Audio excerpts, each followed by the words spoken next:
이게 무슨 일이야 이게. 이게 무슨 일입니까 이게. 뭐 하나가 좀 될만하면 뭐 하나가 터지고, 뭐 하나가 좀 될만하면 뭐 하나가 터지네요. 3명이 확진이라고 하는데 공격진인 것 같습니다. 제가 봐도 지금 벤치 라인업에도 없어요. 여기도 없지만 여기도 없어요. 아니 이걸 내가 뭐라고 평가를 해. 자, 여러분들의 의견을 제가 종합해 드릴게요. 종합이 안 될 수도 있습니다. 제 의견이 많이 들어갔으니까.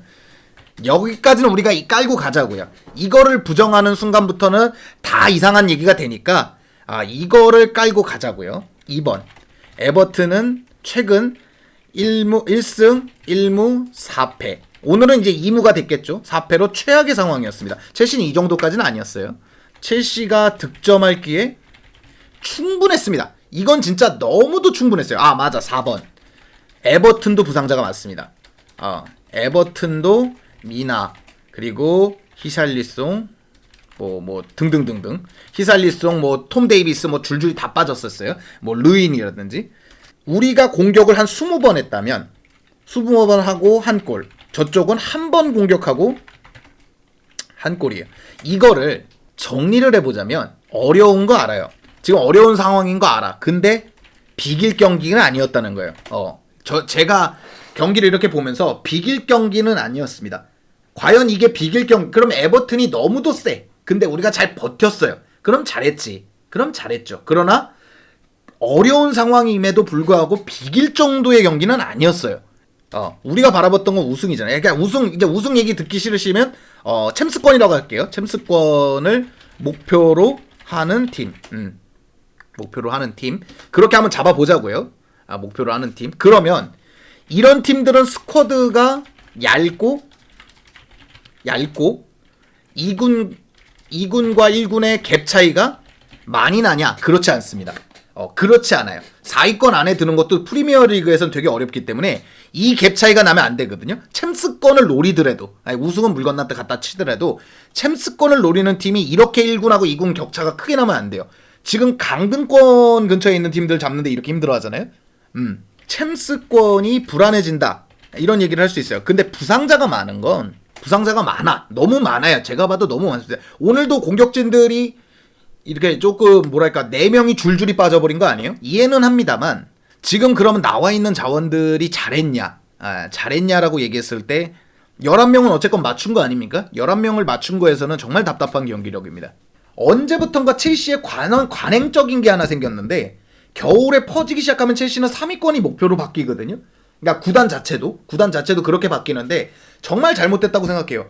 아니 스쿼드가 안 좋건 뭐하든 리그 우승을 달렸다가 3위를 하는 건 이해를 합니다. 근데 아까 어떤 분이 말씀해 주신 대로 이 겨울만 되면 위닝 멘탈리티가 박살이 나거든요. 시즌 초반하고 다르게. 우승하는 팀들은 4월 5월까지 가야 돼요. 거쯤 가서 뭐 퍼지는 것까지는 이해하겠습니다. 그건 이제 슬슬 지칠 때가 됐으니까. 근데 지금부터 퍼진다라는 건 뭔가 잘못됐거든요. 그래서 목표는 늘 1위로 잡아놓고 뭐 안 되면 3위 하는 거지, 뭐 어쩔 수 없는 거죠.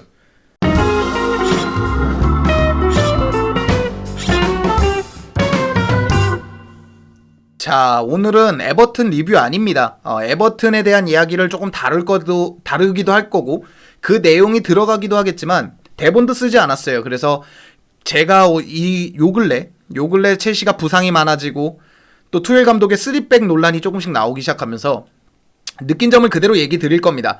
그런 부분에서 선수 리뷰도 좀 들어갈 것이고 또 어떻게 방법을 타개할 것인지도 얘기를 드리겠습니다. 그런 부분들이 있기 때문에요. 만약에 에버튼 리뷰를 좀 원하셨다 그러면 조금 아쉬울 수 있다라는 거.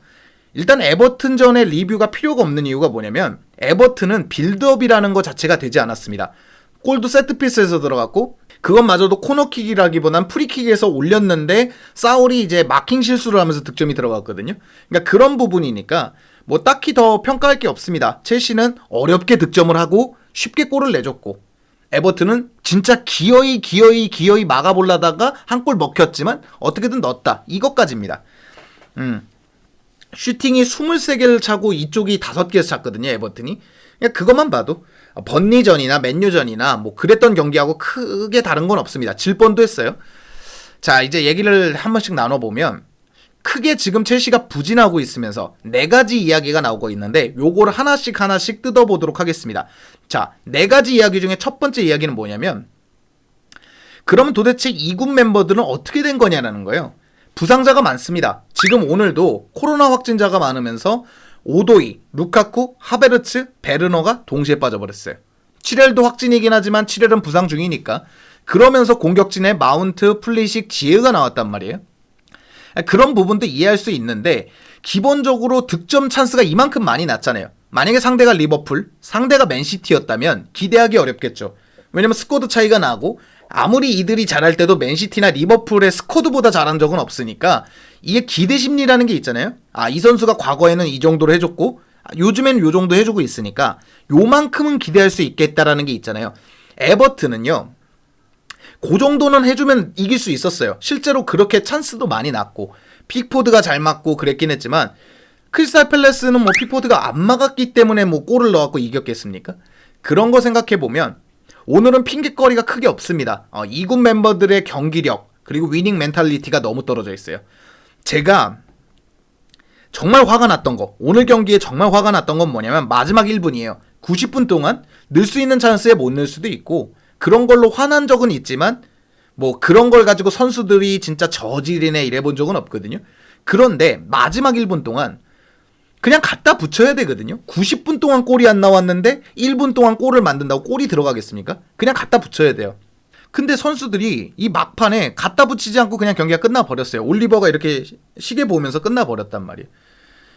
이길 마음이 있는 것인지 그리고 이기고자 하는 의지가 그들에게 있는 것인지라는 느낌이 너무 없었습니다. 그러니까 팬은 그런 거를 봤을 때 실망도 실망이지만 무기력증에 빠지죠. 그러면 우리는 베스트 11이 가동 안 되면 아무리 약한 팀 그리고 아무리 힘든 팀도 이기질 못하는구나 그런 생각을 하게 되잖아요. 그러니까 이른바 스쿼드 양만 있는 팀이 되는 거죠. 양만 좀 되고 뭐 경기력은 정말 형편없어지는 베스트 11에 누가 안 나오고 누가 안 나오면 와르르 무너지는 그런 팀이 된다라는 건데 이 이야기의 대안은 하나밖에 없습니다. 영입이 돼야 돼요. 1월 이적 시장에 영입이 돼야 됩니다. 물론 투엘 감독은 재계약이 이제 이루어질 것이고 앞으로 차근차근 이제 재계약이 되면서 1월에는 아직 영입 계획이 없다라고 했는데 주로 언급한 게 텐셀, 르디거, 실바거든요. 그러니까 수비 쪽에 영입은 없을 수 있겠지만 중원, 공격 뭐 이쪽에는 영입이 좀 있어야 된다고 보고 있습니다. 왜냐면 지금 부상자들 그리고 확진자들 양성이 뜬 자원들은 2주 자가격리를 할 거 아니에요. 그러면 훈련도 2주 동안 스탑이거든요. 그럼 또 한 주 훈련하다 보면 1월이 넘어가요. 리버풀전, 맨시티전 이때까지 넘어간단 말이에요. 그리고 그 사람들이 돌아와서 경기력이 올라갈 거라는 보장도 없기 때문에 첼시는 1월 이적 시장엔 영입하는 것이 대안이다 이렇게 볼 수가 있습니다. 자, 두 번째는 뭐냐면 투엘의 문제를 지적을 하는 것 중에 하나가 뭐냐면 3백과 4백의 문제입니다. 공격력이 이 정도로 떨어지고 수비력도 안 된다. 지금 계속 실점하고 있잖아요. 지금 보면 리즈전에도 실점했고 제니트전, 웨스트햄전 그리고 뭐 에버튼전까지 4경기 동안 줄줄이 실점하고 있으니까 이럴 거면 그냥 4백을 해서 공격을 올리는 건 어떨까라는 생각을 했는데 이거는 반은 동의하는데 반은 동의할 수가 없는 게 오늘 경기는 일단 안 돼요. 오늘 경기에서는 공격진들이 다 빠졌는데 어떻게 올립니까? 그것도 있는 것 같아요. 이제 경기를 시작하면서 중원 뎁스나 공격 뎁스보다는 수비 뎁스가 훨씬 퀄리티적으로나 그리고 양적으로나 괜찮다고 보는 것 같아요. 찰로바가 나올 때나 아스필리쿠에타가 나올 때 가져가는 뉘앙스는 다르지만 그래도 어쨌건 경기력은 유지가 되니까. 그러니까 경기력 유지면에서 투엘은 3백을 쓰는 것 같아요. 3백을 썼을 때 이 정도는 유지가 될 것이다라는 느낌? 근데 4백으로 해서 공격이나 중원을 늘렸을 때 지금 앞서 말씀드린 대로 1군, 2군 갭 차이가 너무 크니까 투엘 감독 입장에서는 경기력을 보장 못 받으니까 4백으로 바로 전환을 못하는 것 같습니다. 이것도 영입이 돼야 된다고 보고 있거든요. 이것도 영입 없이는 지금 만약에 부상 복귀자들이 다 복귀하고 나서 경기력이 그대로라고 보겠습니다. 부진하는 선수는 그대로 부진하고 잘하는 선수들은 그대로 잘하면 계속 3백을 쓸 수밖에 없어요. 4백을 썼을 때 공격력이 올라갈 수도 있는 것이고 3백 때문에 공격이 안 될 수도 있지만 기본적으로 투엘은 실리적인 감독이거든요. 3백을 썼을 때 가져올 수 있는 이 기대치, 물론 가져올 때도 있고 못 가져올 때도 있지만 그 기대치가 이만큼이라면 공격으로 했을 때 가져올 수도 있고 못 가져올 수 있는 기대치가 이만큼인 거예요. 이것 때문에 투엘은 3백을 쓴다고 보고 있거든요. 그러나 저도 장기적으로 공격력이 살아나려면 물론 리버풀도 그렇고 뭐 맨시티도 그렇고 3백을 안 쓰는 그런 건 아니거든요. 때에 따라 3백을 쓰지만 기본적으로 4백 라인을 가져가니까 우리도 4백으로 빨리 전환을 해야 될 것 같습니다. 뭐 뎁스 보강이 돼야겠죠. 세 번째는 뭐냐면 어느 순간부터 첼시는 너무 기회비용을 많이 본다라는 느낌을 해요. 이 말을 어렵게 한 건데, 그러니까 육각형인 선수들을 사는 건 좋아요. 근데 지금 육각형인 선수들을 안 삽니다. 그러니까 예를 들면 레반도프스키나 이런 자원들을 못 사겠죠. 어렵겠지. 그리고 루카쿠도 육각형에 가까운 선수였지만 잘 안 됐으니까. 그러나 팀은 계속 영입이 돼야 될 거 아니에요. 하베르츠, 베르너, 뭐 지에으, 플리식 뭐 이런 자원들은 장점이 하나가 명확하기보다는 육각형에 가까운 자원들이었거든요. 그리고 목돈을 줘서 데리고 왔고, 그런 자원들이 줄줄이 실패하고 있잖아요. 정말 하나 터지는 거 없이 실패하고 있잖아요. 이럴 거면 옛날에 좋았던 것들이 있잖아요. 마티치 처음 데리고 올 때 어떤 느낌으로 데리고 왔죠? 수비력, 그러니까 중원의 장악과 중원에서 리커버리지와 인터셉트, 그리고 중원에서 몸싸움 해줄 수 있는 수비형 미드필더를 데리고 오자. 마티치 데리고 와서 성공했잖아요. 그리고 나서 파브레가스 전략으로 간 거고, 지루 처음 데리고 왔을 때 오바메양 딜하고 이 삼각형을 만들었거든요. 바추아이 일로 보내고 오바메양 일로 보내고 지루 일로 보내고, 지루가 오바메양보다 좋은 선수였기 때문이 아니라 우린 모라타가 이미 존재하는데 득점력 그리고 어느 정도 경기를 살려줄 수 있는 연계형 공격수가 하나 필요했어요. 지루는 빠른 선수도 아니고 나이가 어린 선수도 아니고 육각형으로 클 가능성도 이제는 많이 떨어질 때였어요. 나이가 있으니까. 그런 선수 영입해서 지루 쏠쏠하게 썼잖아요. 지금도 지루가 필요하다는 얘기가 나올 정도인데, 아자르도 처음 왔을 때는 드리블에 좀 특화된 선수이기는 했어요. 뭐 나중 돼서 이타적으로도 바뀌고 득점도 가능해지고 지능적인 플레이도 가능하고 선수가 어느 정도 볼을 키핑하면서 끌어줄 수도 있는 선수로 바뀌었지만, 디마테오 시절의 아자르는 그런 과는 아니었거든요. 그러니까 유망주에 가까운 과였습니다. 근데 이 이른바 아자르가 육각형으로 크면서 이 유망주가 육각형으로 크는 사례가 하나 터지면서 언제부턴가 첼시가 그런 자원들을 되게 많이 노려오고 있거든요. 목돈이 들어가든 안 들어가든. 그런 것도 좋죠. 언젠가는 터지면 좋은 것이고, 하베르츠, 베르너, 플리식 다 재능 있는 자원들입니다. 그런데 겨울 이적 시장이고 당장 필요한 자원들은 그런 자원들이 아니거든요. 예를 들면 지금도 기량이 좋고 드리블에 좀 특화되고 득점력이 특화된 보엔이라든지, 앞에서 최전방에서 좀 버텨주고 투엘이 좀 루카쿠를 버텨주는 걸로 쓰고 있으니까, 나이도 적당한 안토니오라든지, 웨스트햄이 강팀을 잡을 수 있는 이유는 모에스가 정말 엄청난 전술, 그러니까 클롭도 질 수밖에 없고 투엘도 질 수밖에 없는 전술을 들고 나오는 게 아니거든요. 다 개개인이 잘할 수 있는 것을 극대화시키는 거예요. 그것도 명장이긴 합니다. 그러니까 투엘에게 그럴 수 있는 카드를 많이 쥐어줄수록 투엘도 그렇게 하겠죠. 그런 것이 필요하다고 생각을 합니다. 자, 네 번째는 뭐냐면 스카우터에 대해서 얘기하시는 분들이 있어요. 영입이 너무 중구난방이고, 왜 우리는 레스터나 뭐 좋은 팀들이 있잖아요. 라이프치히나 이렇게 선수 잘 보는 팀들에서 멀쩡히 선수 잘 데리고 가는데, 돌문이나 우리는 어떻게 찍었다 하면 이러냐. 이건 스카우터 문제가 아니냐라는 생각을 하는데, 저는 감독이 자주 바뀌는 것 같습니다. 둘 중 하나는 돼야 되거든요. 라이프치히처럼 감독이 바뀌더라도 철학이 유지되는 팀, 혹은 돌문처럼 감독이 자주 바뀌더라도 철학이 유지되는 팀이 있던가, 아니면 감독이 쭉 오래 가주면서 그 철학을 입혀가야 되거든요. 리버풀처럼. 근데 첼시는 투엘 감독도 온 지 얼마 안 됐어요. 아직 1년이 안 되셨을 겁니다. 제가 알기로 12월인가 1월에 들어왔으니까 1년이 아직 안 됐는데 벌써 경질 얘기가 나오고 있잖아요. 물론 몇몇 팬들, 그러니까 약간 지금 투엘 감독의 전술에 만족하지 못하시고 첼시 경기력이 자꾸 저하되는 거에 대한 불만이 있으신 분들이겠지만, 이런 상황이니까요. 류디거만 놓고 보겠습니다. 류디거가 나가려는 이유 중에 가장 큰 거는 감독이 자주 바뀐다라는 얘기도 있어요. 류디거만 봐도 콘테, 사리, 램파드, 투엘, 류디거가 얼마나 오래됐다고 감독이 4번 바뀌었잖아요.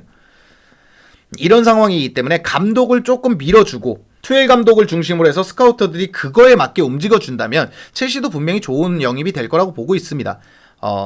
뭐 투엘 감독이 그런 얘기가 있죠. 영입을 잘 못한다. 제가 봤을 때는 투엘 감독이 오래 있었던 팀도 그렇게 많지 않거든요. 감독의 철학을 믿고 몇몇 자원들은 실패할 겁니다. 뭐 클롭이라고 실패한 선수가 없고 뭐 펩이라고 실패한 선수가 없는 거 아니잖아요. 그러니까 그걸 믿고 쭉 밀어주다 보면 우리도 언젠가는 그 빛을 발할 거라고 보고 있습니다. 그러니까 그것도 영입에 대한 얘기죠. 자, 이렇게 제가 영입을 강조하는 이유는 뭐냐면 진짜 영입이 돼야 되겠다라는 걸 절실히 느껴요. 당장 부상자가 많아서. 그것도 맞습니다. 겨울은 원래 보강의 의미가 크기 때문에 부상자가 많으면 영입을 해야 돼요. 그것도 있지만 첼시가 장기적인 방향으로 갈 생각이 있다. 당장 요번 시즌 3위하고 4위 하는 건 중요하지 않습니다. 장기적인 방향으로 갈 생각이 있다 그러면 매 겨울, 매 여름에 보강이 돼야 돼요. 뉴스에서 끌어올리는 거 좋습니다. 그런데 1군하고 2군 갭 차이가 이렇게 난다면 좁혀질 때까지 영입을 해야 돼요. 몇몇 자원들은 실패하고 몇몇 자원들은 떠나게 될 것입니다. 그러나 계속 영입할 수밖에 없어요. 특히 첼시는 리그 성적이나 이런 것이 중요한 팀이잖아요. 마리나가 선수 팔고 이런 건 잘하니까 계속 영입이 돼야 된다는 걸 얘기 드리고 있습니다. 오도이, 루카쿠, 베르너, 하베르츠는 다음 영상에서 한번 다뤄보도록 하겠습니다. 자, 오늘 영상은 여기까지고요. 즐겁거나 유익하셨거나 도움이 되셨다면 당신의 구독을 기다리겠습니다. 감사합니다. 도대체 이놈의 공격은 언제 좋아지냐. 아유.